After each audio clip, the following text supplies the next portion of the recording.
जोहार public action news में आप सभी को स्वागत है। आज हम लोग झारखंड के लोकसभा क्षेत्र का बात करेंगे और उसके बाद हम लोग अन्य यानी कि देश तरफ जाएंगे। आज स्पेशल हम झारखंड की ओर बात करेंगे। झारखंड में कौन जीता है और हमारे नए संसद के रूप में कौन आए हैं, इस पे हम लोग चर्चा करेंगे।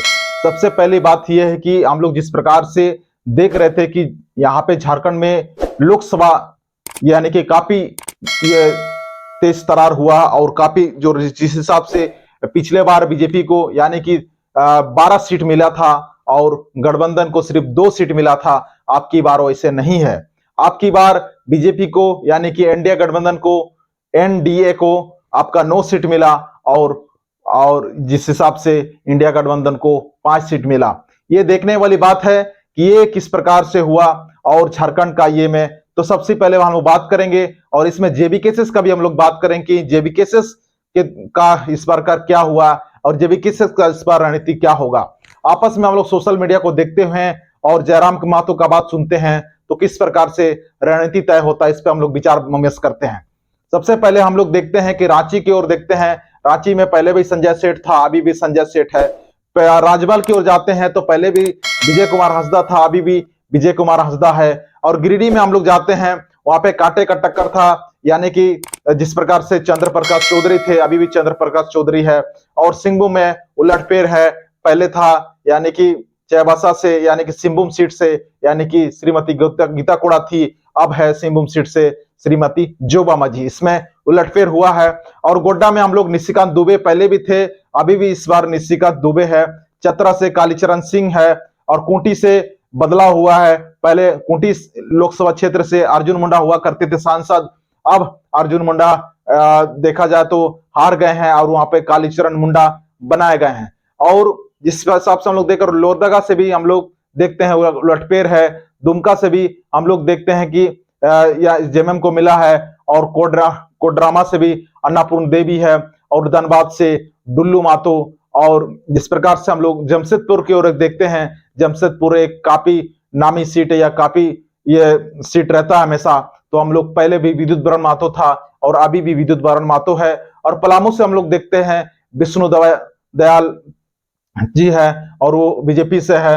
हजारीबाग से हम लोग देखते हैं कि मनीष जायसवाल है। इसी प्रकार के हम लोग काफी हम लोग चर्चा ये आगे बढ़ाते हुए हम लोग चर्चा पे बात करेंगे। ताकि यहाँ पे हम लोग देखते हैं कि झारखंड में यानी कि पॉइंटेड में जेबी केसेस था, यानी कि जेबी केसेस ने अपने लगभग 8 प्रत्याशी उतारे थे।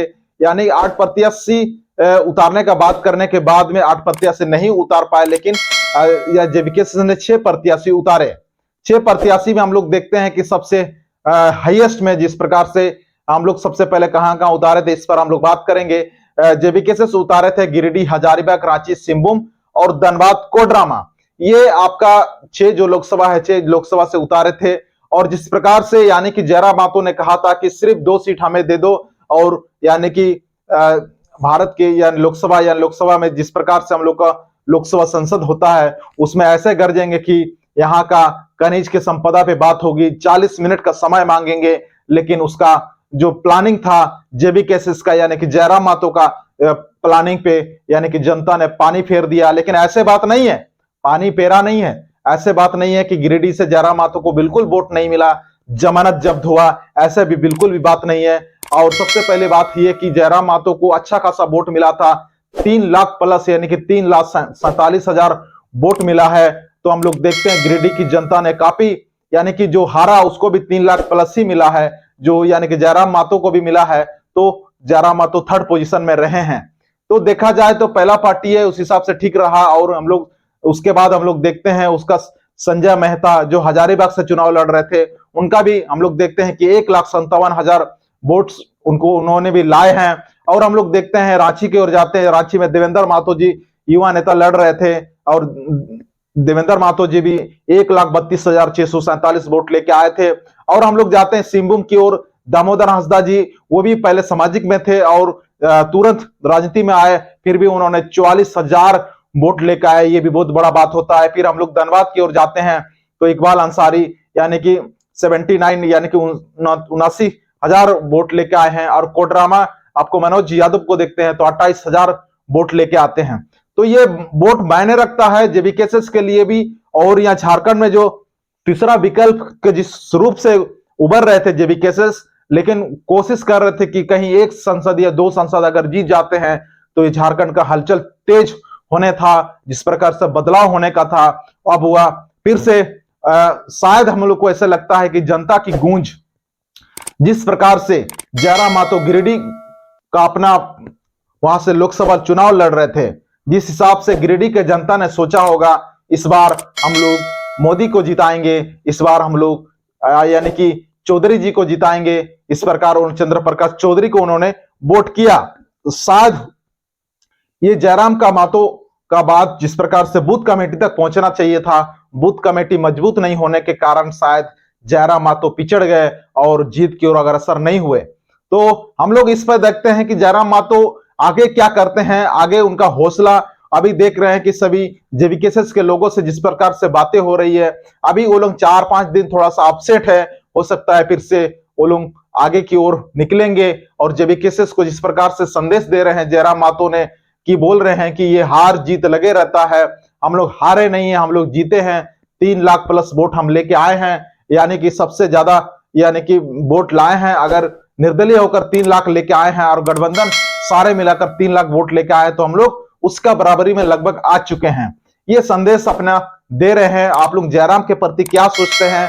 और जो यहाँ पे पहले भी यानी कि स्थापित हो चुका है इंडिया गठबंधन के, जेएमएम हो चाहे बीजेपी हो कांग्रेस हो, ये सारे दल बल और दन के साथ सारे लड़ रहे थे जयराम को, जिस प्रकार से उन्होंने समदान वेद उसके पे लगा रहे थे, लेकिन जयराम किसी भी हाल में उन्होंने नॉमिनेशन फाइल करने के बाद उसको कई दिन उसको मतलब चुनाव प्रचार करने नहीं देने के बावजूद वो अगर 3 लाख वोट लेके आए हैं तो निश्चित जनता उसके ऊपर भरोसा कर रही है। और 3 लाख वोट छोटा मोटा वोट नहीं है। तो हम लोग देखते हैं कि ये तीसरा मोर्चा को आज हम लोग फोकस कर रहे हैं। तीसरा मोर्चा में क्या विकल्प हो रहा था, लेकिन विकल्प यानी कि संसद लाइक में अभी जेवीकेएस यानी JKLM अभी उतना नहीं कर पाए हैं, लेकिन अभी विधानसभा में क्या करते हैं इस पर हम लोग देखते हैं। और हम लोग जगह जगह जाते हैं, लोगों का बाइट लेंगे, लोगों का अभी देखते हैं कि जिस प्रकार से अभी सरकारें इंडिया गठबंधन सोच रहे थे कि यहाँ इस चुनाव को देखते हुए यानी कि बीजेपी को हरा करके इंडिया गठबंधन सरकार बनाएगा, लेकिन ऐसा हुआ नहीं। लेकिन बीजेपी भी सरकार बना रही है, लेकिन डील की सरकार बना रही है। बीजेपी भी अपना पूर्ण बहुमत से बीजेपी ही पूर्ण बहुमत से जीता नहीं है, एनडीए के साथ में पूर्ण बहुमत है। तो हम लोग देखते हैं कि ये जो सरकार बन रही है ये पूर्ण बहुमत का बीजेपी का सरकार नहीं है, ये एनडीए का सरकार है, यानी कि बीजेपी का सरकार। इस बार मोदी का सरकार इसको नहीं कहा जाएगा, इस सरकार को हम लोग एनडीए की सरकार कहते हुए सुनेंगे। मोदी ने जिस प्रकार से एक तरफा फैसला ले रहे थे, लेकिन अभी इस बार से मोदी एक तरफा फैसला नहीं ले पाएंगे। जिस प्रकार से हम लोग ले रहे थे कि मोदी सरकार कहा जाता था, लेकिन अब मोदी सरकार नहीं कहा के इंडिया यानी कि एनडीए सरकार कहा जाएगा। ये हम लोग को देखने वाली बात है कि आने वाला जिस प्रकार से फोटो नरेंद्र मोदी ने अपना फोटो जिस प्रकार से सजा किया, नीतीश कुमार हो, टीडीपी हो, विभिन्न दलों के साथ में जिस प्रकार से सुदेश महतो भी यहाँ झारखंड से नजर आए, तो हम लोग देख रहे थे कि इस फोटो में ये डील की सरकार नजर आ रही है, यानी कि मोदी सरकार बिल्कुल नजर नहीं आती है। पहले हम लोग देखते थे कि एक तरफा मोदी काम करते थे, एक तरफा मोदी का फोटो दिखता था, लेकिन इस बार इंडिया गठबंधन ने जबरदस्त काम किया। राहुल गांधी ने जिस प्रकार से नफरत को हराते हुए प्यार का यह संदेश लाया था, वो संदेश कहीं ना कहीं वो थोड़ा बहुत काम किया है। कहीं ना कहीं जिस प्रकार से यानी कि बीजेपी ने संविधान को बदलने का बात किया था, वो संविधान का बदलने का बात को काबू पा लिया। यानी कि इंडिया गठबंधन का जिस प्रकार से प्रचार तंत्र है, जो संविधान को बचाए रखना चाहते हैं, उन सभी का वोट से बीजेपी को इस बार बहुत ज्यादा हानि हुआ है। और एनडीए की सरकार इस बार है, बीजेपी का सरकार यानी कि नहीं कहा जा सकता है। यानी कि मोदी इस बार जिस प्रकार से डिक्टेटरशिप जैसे उसको लोग ये कर रहे थे और उस प्रकार से फैसला लेने के लिए वो सोचते थे, लेकिन अभी डिक्टेटरशिप नहीं चला पाएंगे मोदी जी। और जिस प्रकार से वो काम कर रहे थे उस प्रकार से वो काम नहीं कर पाएंगे। सर्वसम्मति से पूरा सभी दल जब एकजुट होकर बात करेंगे, सभी दल को उनको मनाना होगा और उनको ये करना होगा, तभी जाके वो बात को ये दे पाएंगे और तभी जाके बिल भी पास कर पाएंगे। ये अभी यानी कि एनडीए की सरकार बनेगी। इसी के साथ झारखंड का हम लोग देखते हुए आ रहे हैं कि झारखंड में किस प्रकार 14 सीटों में कहां का है फेरबदल हुआ है, आप लोगों ने जाना। और पहले भी आप लोग अन्य पेपर के माध्यम से भी जान रहे थे, लेकिन जेबी केसेस जिस प्रकार से झारखंड में तीसरा मोर्चा की ओर यानी कि आ रहे हैं, और अभी हम लोग देखते हैं कि आने वाला विधानसभा में जेबी केसेस आते हैं कि नहीं आते हैं, इस पे हम लोग आने वाला एक सप्ताह के अंदर में पता चल जाएगा। आप लोगों को पब्लिक एक्शन न्यूज के माध्यम से जानकारी मिलते रहेगा। इसी के साथ आप लोग अगर सब्सक्राइब नहीं किए तो नए हो तो जरूर सब्सक्राइब कर दीजिए। इसी के साथ पब्लिक एक्शन न्यूज अंतिम तक बने रहने के लिए आप सभी को धन्यवाद।